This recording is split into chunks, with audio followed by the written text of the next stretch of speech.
traditional African drums, and a lot of the music we're doing, most of it I have written, but it's still all inspired by traditional African rhythms that I know. So what you were seeing these guys play over here, these are called djembes. These are very popular African instruments, a djembe. And they were doing solos on it. A solo is where one person kind of goes on their own and does something really cool. Now in that piece, these other drummers were also not playing the same part. A lot of times they were doing different things. For example, over here, these are the low drums. The low drums were playing this. 1, 2, ready, and now. And the medium drums in the back were playing this.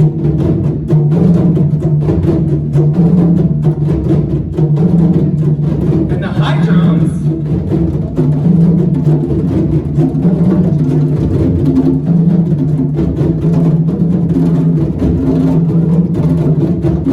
and the djembes.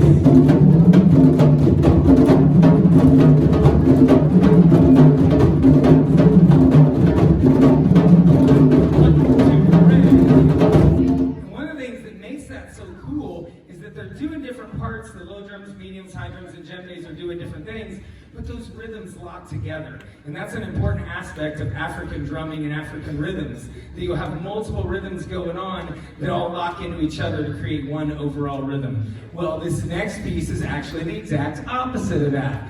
In this, it's called thunder, and they're all going to be doing the exact same rhythm. The whole time we're all playing the exact same thing and not dividing into our different sections. And this piece is called Thunder. We hope you enjoy it. 1, 2, ready, and now.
Zach, hold up that double bell you're holding back there. Turn it the other direction. What does that kind of look like to you? Yeah, it looks like a horse. I think it's meant to look like a gazelle, maybe, because there's probably more gazelles in Africa. But yeah, that's a double. This is a cowbell. The farmers might put a bell on a cow because their cow wanders off, and they need to be able to find it so they can hear it walking and hear the bell. But in percussion music, we play on these all the time. And in Africa they do too, but they're a little different.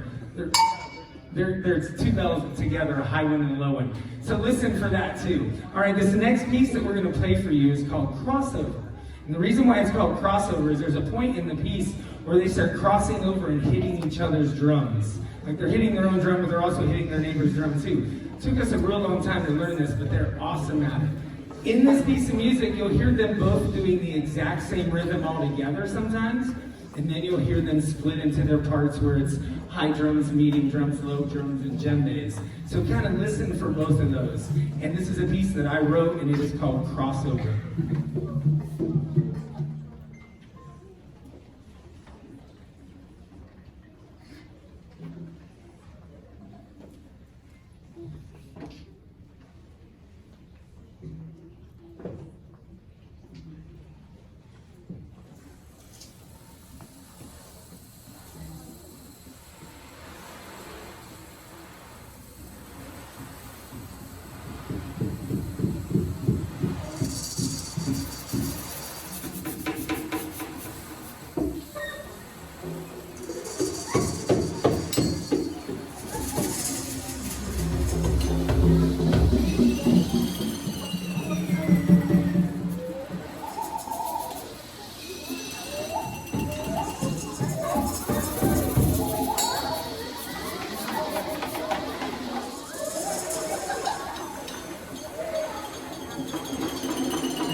instrument that's a gourd with beads wrapped around it. It's kind of like a rattle or like maybe an African form of maracas. When you hear the beads hitting this, I play this thing all the time. This is called a talking drum.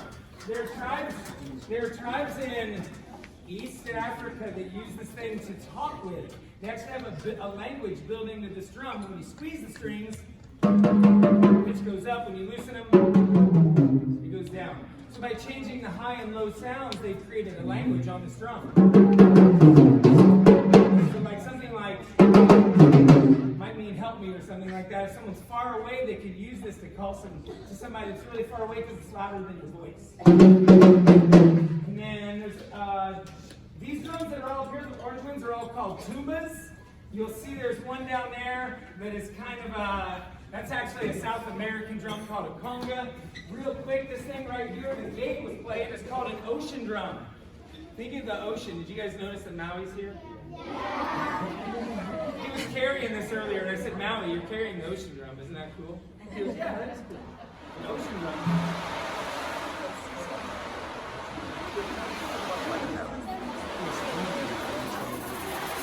And there's just BBs in the bottom in this drum that rolls around. Hey, we give them one more round of applause.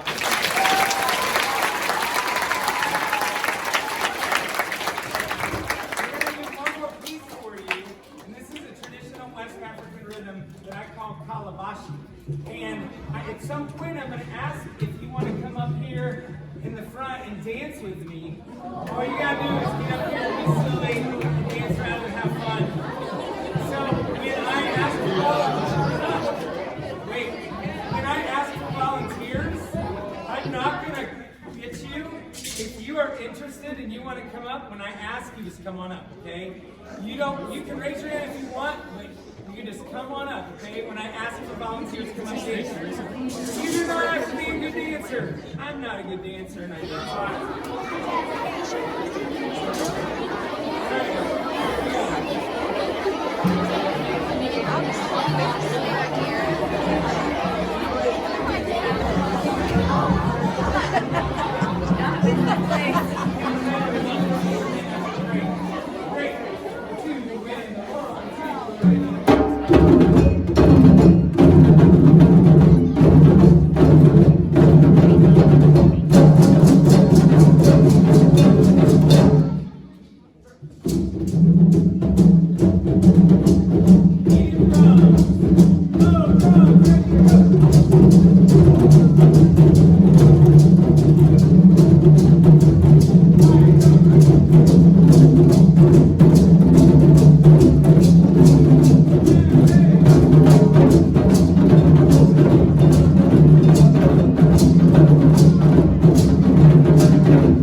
I am so impressed with how well you guys all got up and it was all crazy, and then you immediately went right back and sat down, and it's back to not crazy. Give yourselves a round of applause.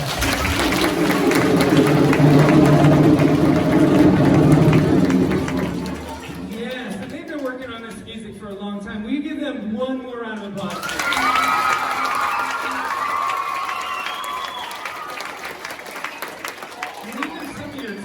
Were dancing. Give them a round of applause.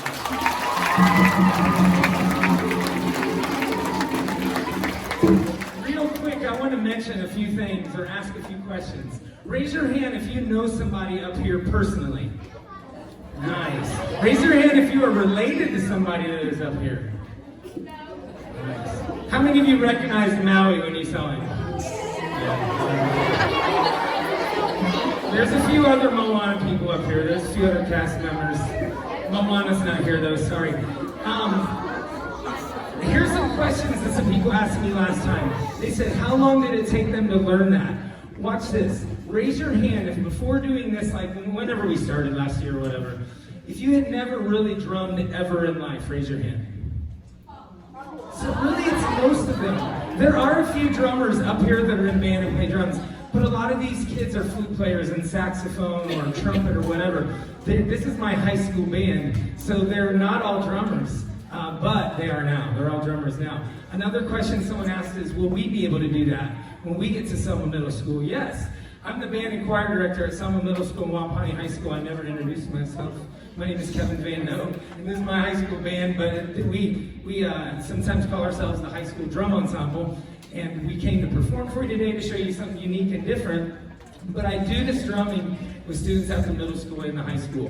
I do it with my general music classes. My choirs drum every now and then. So you'll definitely get a chance to do this kind of thing when you're there. Does anyone have a quick question or two before you guys get dismissed? I saw some hands up. Go ahead. Say it nice and loud.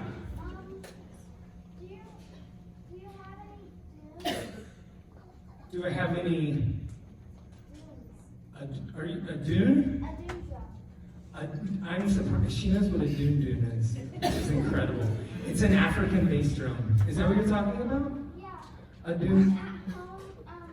I have 3. Yeah, there's usually 3. There's 3 different sizes. I need to be your parents. One of them's called a kankani, one's called a dune, and I forget what the third one is called, but they call them all dunes. She's a smart cookie. Because most of these guys have never even heard that term. That's really neat. Go ahead. Yeah, someone asked last class, does it hurt your hands? Or last performance. It stings some, and it'll turn your hands red, but it won't hurt you. It might a little bit in the beginning feel like you're just not used to it, but once you play a lot, you get used to it. It's kind of like sports, you know, sometimes it's a little uncomfortable or you hurt yourself, but you get used to it and you get tough. Okay, Dade.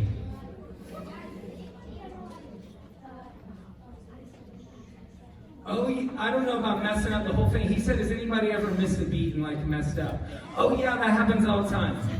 We've been working on this a lot. Once a week we do drumming to be ready to come here for you guys so that we can try to get rid of all those mistakes. But yes, we mess up all the time. I don't know if anyone's ever messed up so bad that they ruined the whole piece.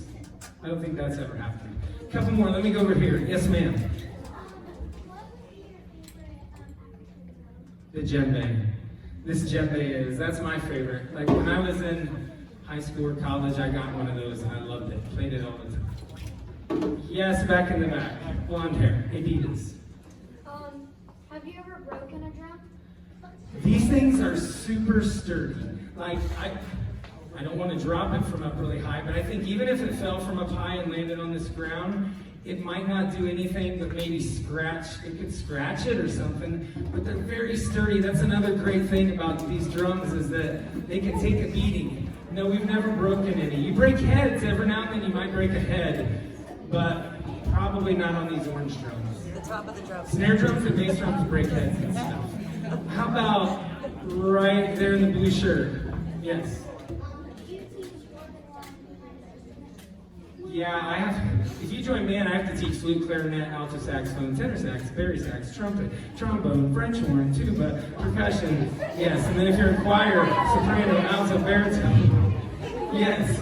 Yeah, I have to teach lots of instruments, but it's super fun. That's why I like it. One more. Yes, in the back, right there. Yep. Mm-hmm. Okay, both of you. You go first and then her. Do you have any snare drums? Like, because I have one at home. Yeah, snare drums are great. We use them in band class, in marching band and concert band, but not in this group. Because I'm trying to keep this group more African-inspired rhythms. Traditional African-inspired rhythms, anyway. Yes. And then you have in the back, you were behind me. What's your favorite instrument? My favorite instrument is the piano. Or the drum set. Piano or drum set. One more. Yes, ma'am. I think, how hard was it to teach you? Okay, let me say this. There were kids last year that could not do the crossover thing at all, and now they can do it really well. So they just stuck with it and didn't give up. I have to take it really slow and repeat things over and over and over. They don't use music. None of this is written down. Everything is in their cranium. They memorize as they go. We don't use any music because that's how they would have done it traditionally in Africa. They would have taught the rhythms by showing you. I have time for one more question right here in the front. I'm sorry, you guys. One more. Have you ever popped a blood vessel when you're drumming? They told me that you do break tiny little blood vessels in your hand, but it's so small it doesn't hurt you and you don't really even know.